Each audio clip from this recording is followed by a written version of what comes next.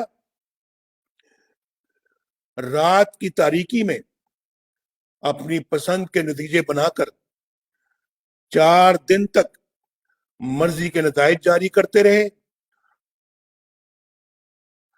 اور تاریخ کی سب سے بدترین دھاندلی کر کے انہوں نے ایک نااہل اور نالائق ترین شخص کو وزیر اعظم کی کرسی پر بٹھا دیا، تاکہ وہ ان سے جرائم پر کوئی سوال نہ اٹھائے بلکہ ان کے اشاروں پر کرتب دکھاتا رہے۔ یہاں سے ملک کی تباہی اور بربادی کا وہ سلسلہ شروع ہوا جو کہ بڑھتا ہی چلا جا رہا ہے۔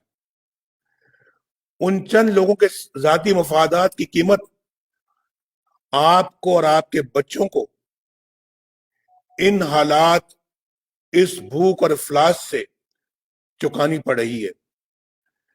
میرے بھائی اور بہنوں، آپ عزت والے لوگ ہیں، غیرت والے لوگ ہیں۔ بلوچ اور پختون اپنی شاندار روایات رکھتا ہے، لیکن آپ نے دیکھا کہ کراچی کے عظیم الشان جلسے سے گھبرا کر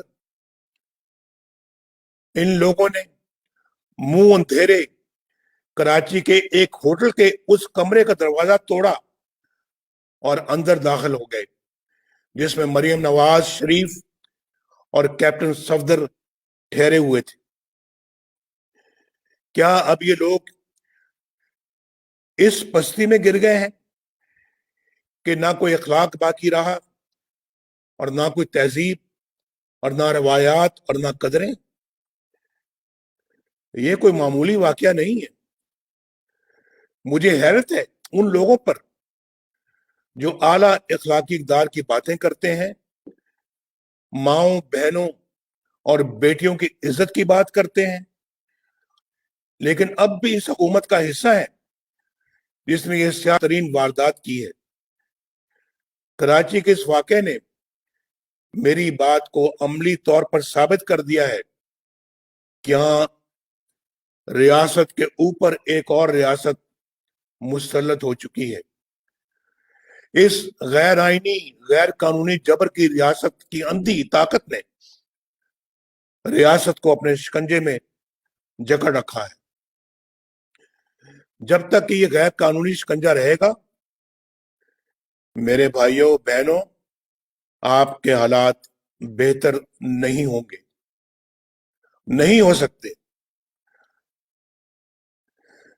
سندھ وفاق کی ایک اہم اکائی ہے, ایک خود مختار صوبہ ہے, وہاں ایک منتخب حکومت ہے, ایک منتخب وزیر اعلیٰ ہے, وہاں ایک آئینی اتھارٹی ہے, لیکن اس کارروائی کی خبر کسی کو نہیں کہ رات کو کس نے آئی جی پولیس کو اغوا کیا, کس نے ایڈیشنل آئی جی کو اغوا کیا, پولیس کے سربراہ اور اعلی افسروں کو اٹھا کر لے جانے کی اتھارٹی کس کے پاس تھی, سیکٹر کمانڈر کون ہے, وہ کس کی طاقت سے ایف آئی آر کٹواتا ہے, کس کے حکم پر چادر اور چار دیواری کا تقدس پامال کیا جاتا ہے, کس کے حکم پر بیڈ روم کے دروازے توڑے جاتے ہیں. اگر صوبے کے وزیر اعلیٰ کو بھی اس کی خبر نہیں تو پھر اس سے بڑا حکمران صوبے میں کون ہے جو اس طرح کے حکم دیتا ہے اور منمانی کرتا ہے. میرے دوستو, پی ڈی ایم اسی غیر آئینی حکمرانی کے خلاف اٹھی ہے, ریاست کے اوپر ریاست کی اس بیماری کے خلاف اٹھی ہے جس نے پاکستان کو اندر اور باہر سے کھوکھلا کر کے رکھ دیا ہے. یہ تحریک کسی ادارے کے خلاف نہیں بلکہ پاک فوج کے مقدس ادارے کی طاقت کو اپنے مفادات کے لیے استعمال کرنے والے کرداروں کے خلاف ہے. نیچے سے اوپر تک فوج کے بہادر فرزندوں کو ان کرداروں کے مقاصد کا کچھ پتہ ہی نہیں ہوتا, کچھ علم ہی نہیں ہوتا. وہ تو اپنے ڈسپلن میں بندے رہتے ہیں, وہ تو ملک و قوم کی حفاظت کی لگن میں دن رات ایک کرتے ہیں, لیکن ان سے معصومیت میں انجانے میں ایسے کام لیے جاتے ہیں جس کا نتیجہ قوم کو بڑے نقصانات کی شکل میں بھگتنا پڑتا ہے. طریقہ واردات یہ ہے کہ چند لوگ اپنے گھناؤنے مقاصد پورے کرنے کے لیے قانون توڑتے ہیں, آئین توڑتے ہیں, ملک اور قوم کو نقصان پہنچاتے ہیں, لیکن خود کو بچانے کے لیے نام فوج کا استعمال کرتے ہیں, جبکہ حقیقت میں فوج کا اس سے دور دور کا واسطہ نہیں ہوتا. اس کے باوجود بدنامی کس کی ہوتی ہے؟ ادارے کی ہوتی ہے. اس لیے میں نام لے کر ایسے کرداروں کو بے نقاب کرتا ہوں تاکہ ان کی سیاہ کاریوں کا دھبا میرے ملک کے اداروں پر نہ لگے, میری فوج کی وردی پر نہ لگے. ہماری تاریخ کے بہت سے المیوں میں چند کردار ہی تھے جو اپنے مقاصد اور ذاتی مفاد کے لیے فوج کی بدنامی کا باعث بنے. کارگل میں ہمارے سینکڑوں جاں بازوں کو شہید کروانے اور دنیا بھر میں پاکستان کو رسوا کرنے کا فیصلہ فوج کا نہیں تھا, چند مفاد پرست جرنیلوں کا تھا. ان لوگوں نے صرف فوج کے داری کو نہیں بلکہ ملک و قوم کو ایک ایسی جگہ جنگ میں جھونک دیا کوئی فائدہ حاصل ہو ہی نہیں سکتا تھا. وہ لمحہ میرے لیے انتہائی تکلیف دہ تھا جب مجھے یہ پتا چلا کہ ہمارے بہادر سپاہی یہ دہائی دیتے رہے کہ ان دور افتادہ چوٹیوں پر خوراک نہیں لیکن اسلحہ تو بھجوائیں. وہ فوجی جنہیں اس جنگ کے پیچھے اصل عزائم کا پتہ ہی نہیں تھا، جنہیں ملک و قوم کی سربلندی کے نام پر محاذ پر بھیجا گیا تھا، جانوں کے نذرانے دیتے رہے، لیکن ملک و قوم کو کیا حاصل ہوا؟ کارگل آپریشن کے پیچھے وہی کردار تھے جنہوں نے اپنے ان گھناؤنے جرائم پر پردہ ڈالنے اور سزاؤں سے بچنے کے لیے 12 اکتوبر 1999 کو بغاوت کی اور مارشل لاء نافذ کیا۔ یہ پرویز مشرف اور اس کے چند ساتھی تھے جنہوں نے فوج کے ادارے کو اپنے مذموم مقاصد کے لیے استعمال کیا، بلکہ بدنام کیا۔ ہاں، میں ان لوگوں کو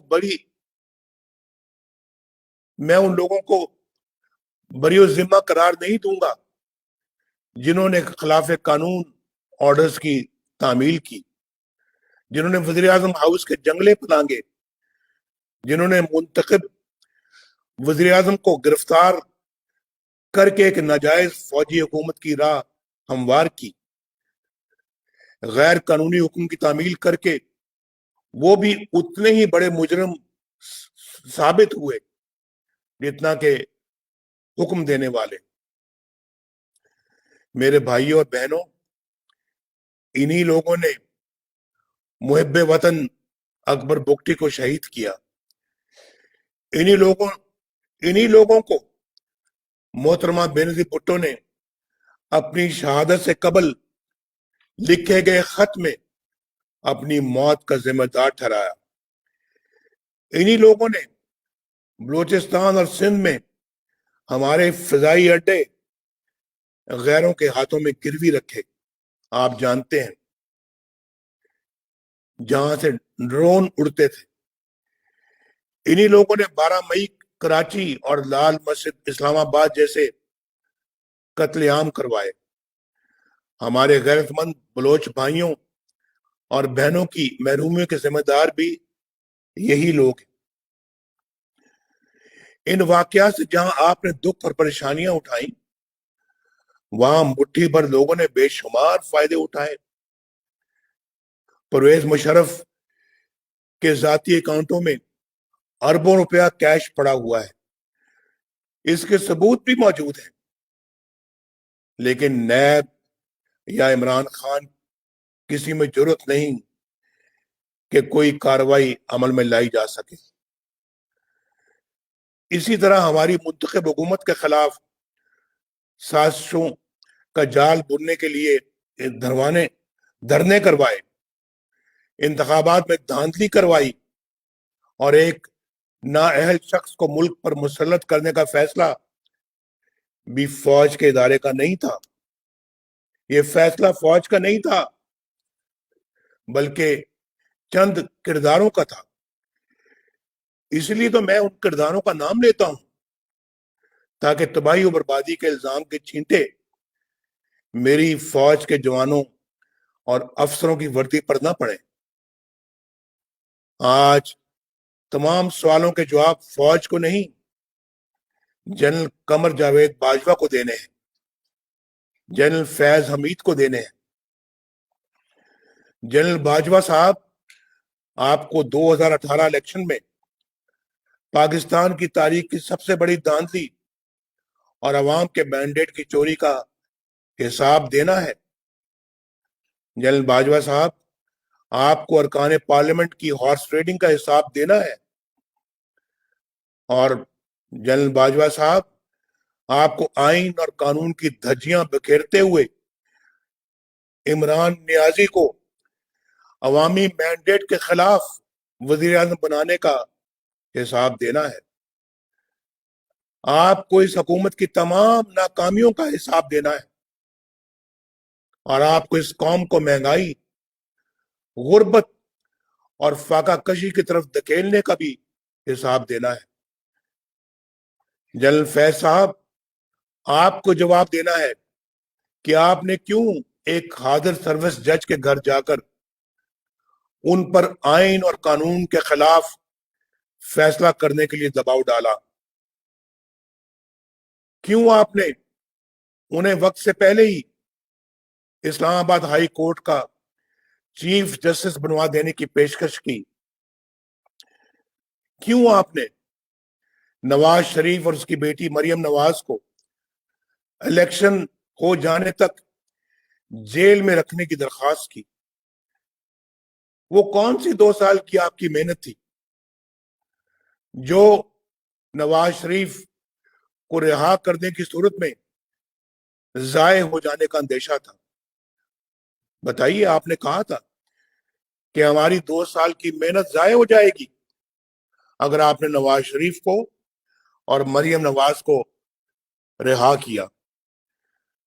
آپ نے تو آئین کی پاسداری کرنے کا حلف اٹھایا تھا، کیوں آپ نے اپنے حلف کی خلاف ورزی کی؟ کیوں ڈیفائی کیا آپ نے اپنے حلف کو؟ آپ نے تو سیاست میں دخل نہ دینے کا حلف اٹھایا تھا، کیوں آپ نے اپنے حلف کی خلاف ورزی کی؟ کیا فیض آباد دھرنا کیس آپ کے خلاف چارج شیٹ نہیں؟ کیا سپریم کورٹ نے آپ کے خلاف کارروائی کا حکم نہیں دیا؟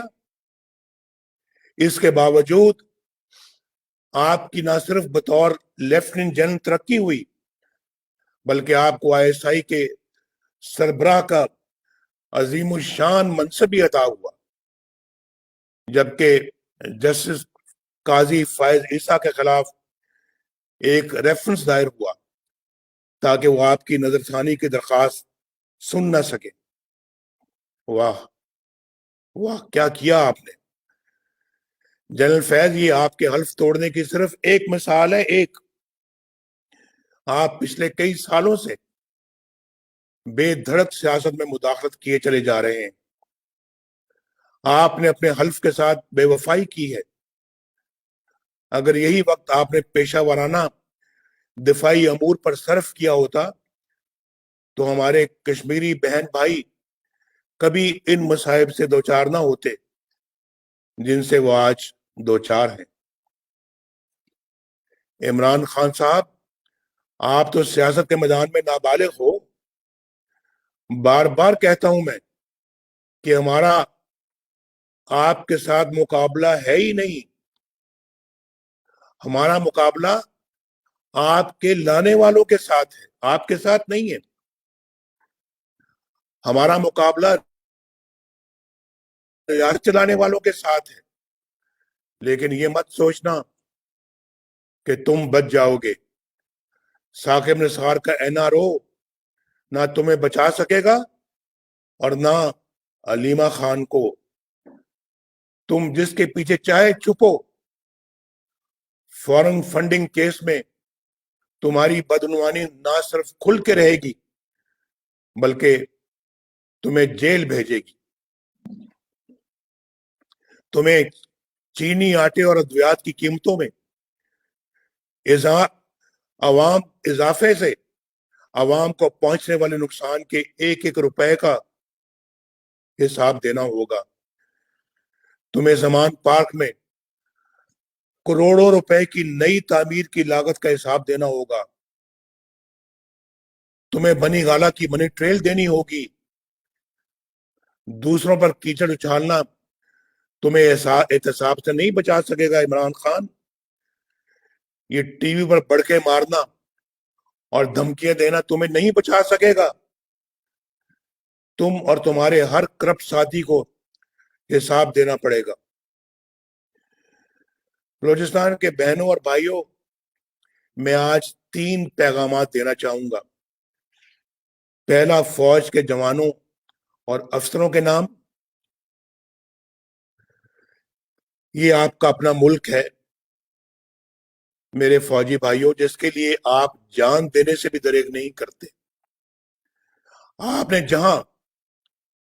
جہاں اس کی حفاظت کا حلف اٹھایا ہے وہاں اتنا ہی اہم اس کے آئین کی تابعداری کا حلف ہے۔ جہاں آئین شکنی اور قانون شکنی شروع ہو جاتی ہے وہاں ظلم کا دور شروع ہو جاتا ہے۔ جب آپ کسی فرد واحد یا مفاد پرست ٹولے کے لیے آئین توڑنے کے مرتکب ہوتے ہیں، وہاں آپ خود اپنی قوم کو، اپنے ملک اور اپنے لوگوں کو آئین شکنوں کے رحم و کرم پر چھوڑ رہے ہوتے ہیں۔ اپنے حلف کی پاسداری کیجیے، خود کو متنازع ہونے سے بچائیے۔ دوسرا میرا پیغام میرے پاکستان کے سول سروس کے نام ہے۔ زمانہ بدل رہا ہے، کسی کے لیے قانون یا آئین توڑ کر بچ نکلنا مشکل سے مشکل تر ہوتا چلا جا رہا ہے۔ آپ نے دیکھا کہ سندھ پولیس کے افسران نے چند لوگوں کے غیر قانونی رویوں پر احتجاج کر کے نہ صرف ان کے عزائم پورے نہیں ہونے دیے بلکہ اپنے لیے عزت بھی کمائی۔ سندھ کے پولیس افسر صاحبان، میں آپ کو سلوٹ کرتا ہوں۔ آپ کو بلا خوف اپنی ذمہ داریاں قانون کے مطابق ادا کرنی چاہیے۔ میں سب سول سرونٹس کو یہ میں گزارش کر رہا ہوں، اور کسی دباؤ میں آئے بغیر سر انجام دینی چاہیے۔ اور تیسرا پیغام میرا عوام کے نام ہے۔ میرے پاکستان کے بہنوں اور بھائیوں، پاکستانی فوج آپ کی اپنی فوج ہے۔ ان کو عزت دیجیے، انہیں محبت دیجیے، لیکن جب معاملہ آئین کی بالادستی کا ہو، جب آئین کی بالادستی کا معاملہ آ جائے، جب معاملہ قانون کی حکمرانی کا آ جائے، تو پھر وہاں کوئی سمجھوتا نہ کیجیے۔ کوئی فوج اپنے لوگوں کے خلاف نہیں لڑ سکتی۔ پرامن احتجاج آپ کا آئینی حق ہے، جس سے آپ کو کوئی محروم نہیں کر سکتا۔ آزادی اظہار آپ کا آئینی حق ہے، جو آپ سے کوئی نہیں چھین سکتا۔ ووٹ اور حکومت سازی آپ کا بنیادی حق ہے، جو آپ کے اس حق کو چھینے وہ آپ کا حال اور مستقبل آپ سے چھیننے کا مرتکب ہوتا ہے۔ وہ آمر ہے، غاصب ہے، آئین شکن ہے۔ آپ اپنے حق کو استعمال کیجئے۔